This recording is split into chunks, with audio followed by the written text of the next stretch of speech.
Hello student, welcome to DK sir official. मैं DK sir आप लोग के बीच में लेके आ गया हूँ कक्षा 10 का फिजिक्स में जो अगला टॉपिक है गोली दर्पण। तो आइए समझिए गोली दर्पण किसे कहते हैं। मैं उसका डेफिनेशन लिख दिया हूँ ताकि ज़्यादा समय वेस्ट मत हो, उसको मैं समझा देता हूँ। ठीक है। गोली दर्पण कांच के खोखले गोले का कटा भाग होता है जिसके एक साइड पे लाल ऑक्साइड का पेंट या चांदी का पॉलिश होता है, दूसरा साइड क्या हो जाता है, परावर्तक हो जाता है। और उसी दर्पण को हम क्या कहते हैं, गोली दर्पण कहते हैं। देखो ये आप लोग ध्यान से देखो, गोली दर्पण कांच के खोखले गोले का कटा भाग होता है जिसके एक तल पर लाल ऑक्साइड या चांदी का पेंट होता है तथा दूसरा तल परावर्तक होता है, उसे गोली दर्पण कहते हैं। गोली दर्पण दो प्रकार के होते हैं। अब आप इसको समझिए। पहले सपोज कहते हैं कोई खोखला गोला है, ये कोई कांच का क्या है, खोखला गोला है। ध्यान से देखिए, अब ये गोला है, इसका सेंटर होगा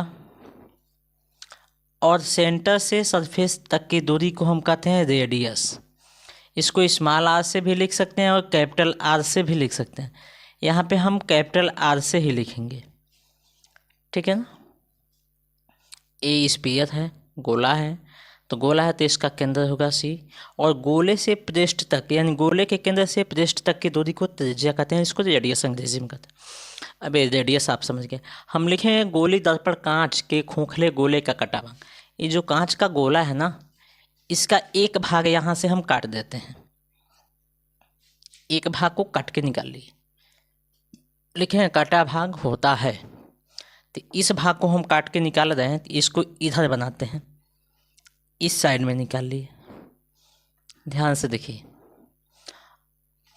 होता है जिसके एक तल पर लाल ऑक्साइड या चांदी का पेंट होता है, यानी इसके एक साइड पे लाल ऑक्साइड या चांदी का मान लीजिए पेंट कर दिए, अंदर की ओर पेंट कर दिए।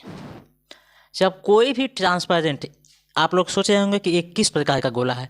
ये जो कांच का गोला है ट्रांसपेरेंट है, पारदर्शी है, आर पार दिख सकता है, ठीक है ना। तो यह ट्रांसपेरेंट गोला है।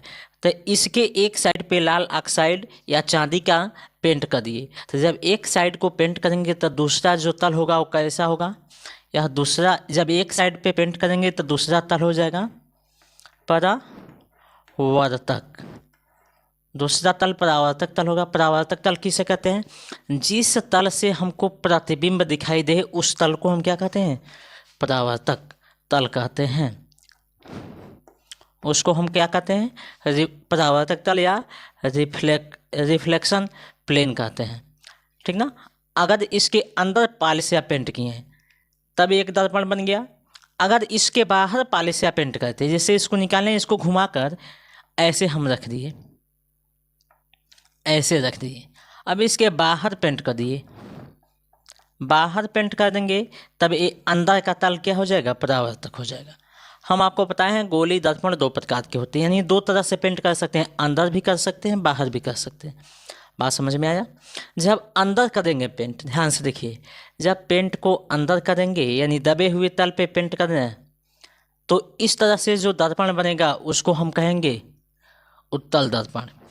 उसको हम क्या कहेंगे, यह उत्तल दर्पण है। जब अंदर दबे हुए तल पे पॉलिश या पेंट करेंगे और प्रकाश का परावर्तन यानी चेहरे का जो दिखाई देना, प्रतिबिंब का दिखाई देना उभरे हुए तल से होगा तो उसको हम उत्तल कहेंगे। अगर दबे हुए तल से, अंदर के तल से प्रतिबिंब दिखाई दे और बाहर के तल पे पॉलिश हो तो उसको हम कहते हैं अवतल। अवतल का मतलब अंदर के तल पे क्या बने, प्रतिबिंब बने, और बाहर के तल पे क्या हो, पॉलिश हो। तो यहाँ पे उत्तल दर्पण का परिभाषा अगर लिखें तो लिखेंगे वह दर्पण जिसमें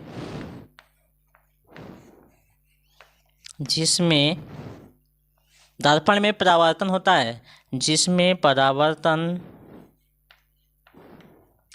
वह दर्पण जिसमें परावर्तन, देखिए ये कौन सा तल है, उभरे हुए, परावर्तन उभरे हुए तल से होता है उसे उत्तल दर्पण कहते हैं। उसे क्या कहते हैं? उत्तल दर्पण कहते हैं। ठीक है ना।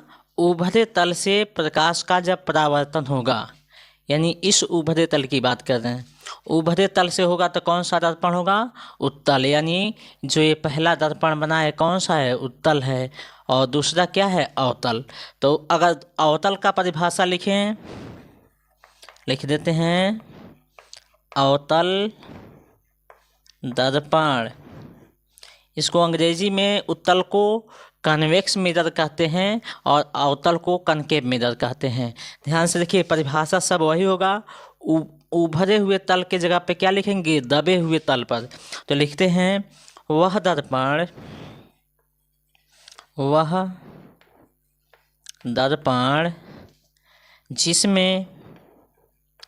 जिसमें प्रकाश का परावर्तन, इसमें उभरे हुए तल है ना, तो इसमें लिखेंगे दबे हुए तल से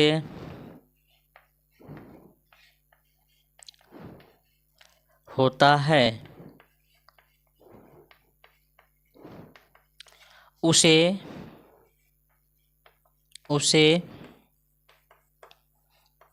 अवतल दर्पण कहते हैं।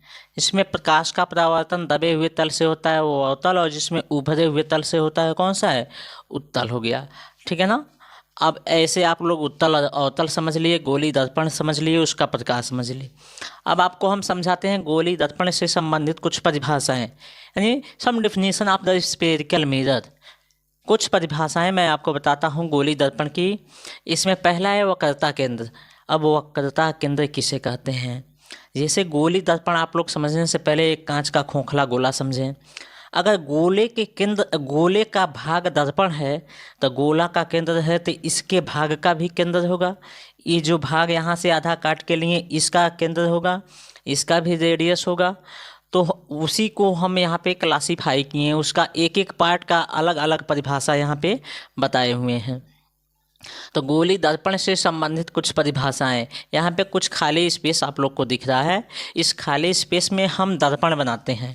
इस खाली स्पेस में क्या बनाते हैं? दर्पण बनाते हैं। तो इसमें हम दो दर्पण बनाएंगे। एक तो हम बना लेते हैं अवतल दर्पण और दूसरा बना लेते हैं उत्तल दर्पण। ध्यान से देखिए, जिसमें पॉलिश पेंट बाहर की ओर होता है और परावर्तन दबे हुए तल से होता है, ठीक ना, उसको हम कहते हैं अवतल दर्पण। क्या कहते हैं? अवतल दर्पण कहते हैं। बात समझ में आया? दर्पण कहते हैं। अब देखिए, और जिसमें प्रकाश का परावर्तन उभरे हुए तल से होता है उस दर्पण को हम कहते हैं उत्तल दर्पण। क्या कहते हैं? उत्तल दर्पण। अब देखिए, उत्तल दर्पण हो गया। अब देखिए, जो अपर एंड है इसका और लोअर एंड है, इसको हम लिखते हैं M1, इसको लिखते हैं M2। यहाँ से एक लाइन खींच देते हैं, इसमें भी एक लाइन खींच देते हैं। ये दोनों अलग अलग है, इसमें दो पार्ट को हम डिवाइड कर देते हैं। ठीक ना, इसको दो पार्ट में डिवाइड कर दिए। यह हो गया उत्तल, यह हो गया अवतल। देखिए, यह गोले का काटा हुआ भाग है, तो इसका केंद्र होगा, और यह केंद्र से ही चाप की तरफ खींचा गया है ना, तो इसका जो केंद्र होगा उसको C से लिखते हैं।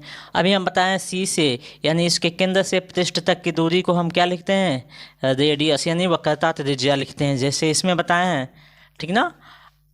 अब देखिए, C और R हो गया। अब जो यह दर्पण है, इसके मध्य बिंदु जो है यहाँ पे, इस बिंदु को हम P से लिखते हैं।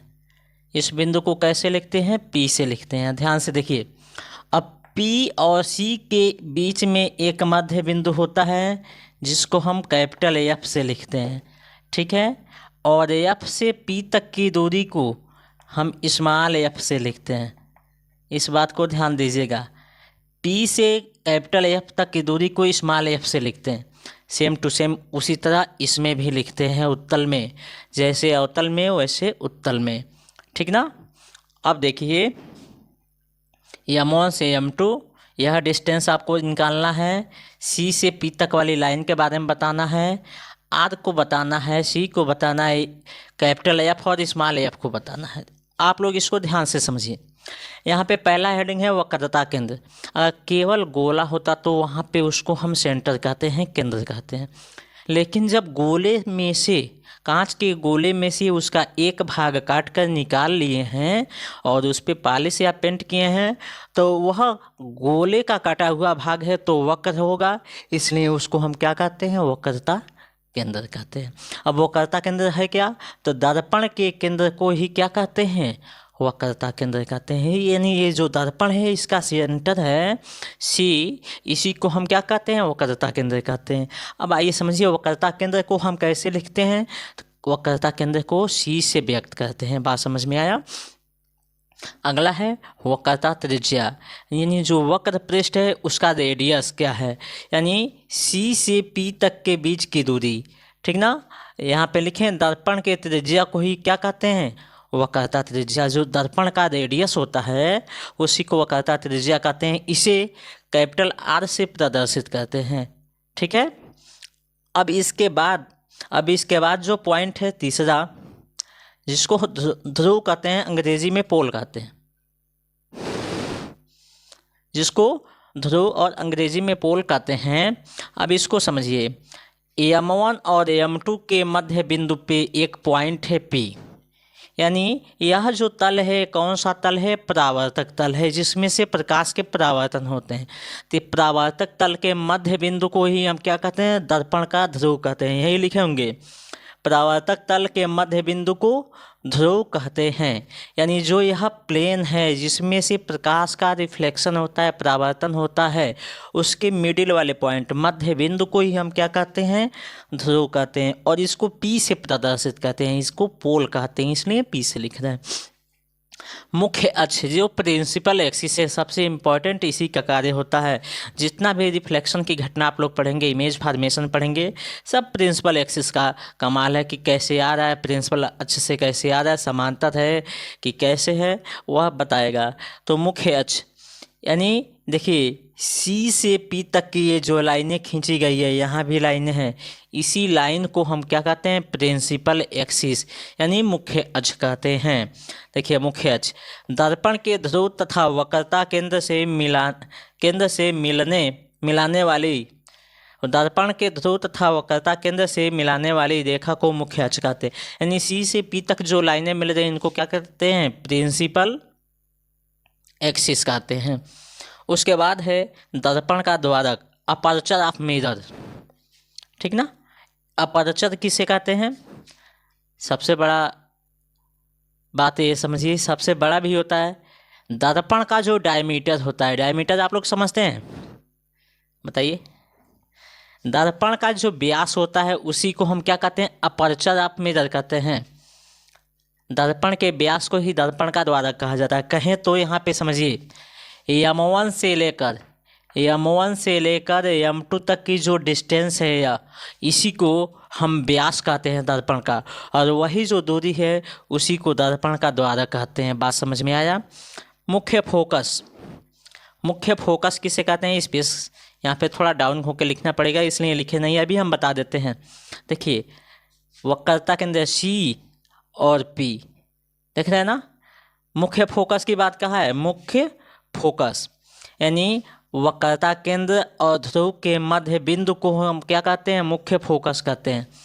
वक्रता केंद्र और ध्रुव के मध्य बिंदु को, इसको नोट करिए आप लोग, वक्रता केंद्र और ध्रुव के मध्य बिंदु को हम क्या कहते हैं, मुख्य फोकस कहते हैं। इसे कैपिटल एफ से प्रदर्शित करते हैं, लिख लिए ना। यानी सी और पी के मध्य बिंदु को क्या कहते हैं, मुख्य फोकस कहते हैं। सी सेंटर ऑफ कर्वेचर और पी पोल। अब समझिए ये मुख्य फोकस 6 पॉइंट हो गया। 7वां पॉइंट होगा फोकस दूरी किसे कहते हैं, ठीक ना। इसको अंग्रेजी में फोकल लेंथ कहते हैं। अब देखिए एफ और पी यानी मुख्य फोकस से ध्रुव, देखिए एफ से पी तक का जो डिस्टेंस है, ध्यान से समझिए, मुख्य फोकस से ध्रुव तक के बीच की दूरी को फोकस दूरी कहते हैं। बात समझ में आया? मुख्य फोकस से, एक बात समझिए, मुख्य फोकस से ध्रुव तक के बीच की दूरी को हम क्या कहते हैं? फोकस दूरी कहते हैं। ठीक है, तो इसको आप लोग नोट करिए। इसके बाद हम अगला टॉपिक लेके आते हैं, प्रतिबिंब बनने का नियम। देखिए वो कैसे होता है, तो इसको आप लोग नोट करिए।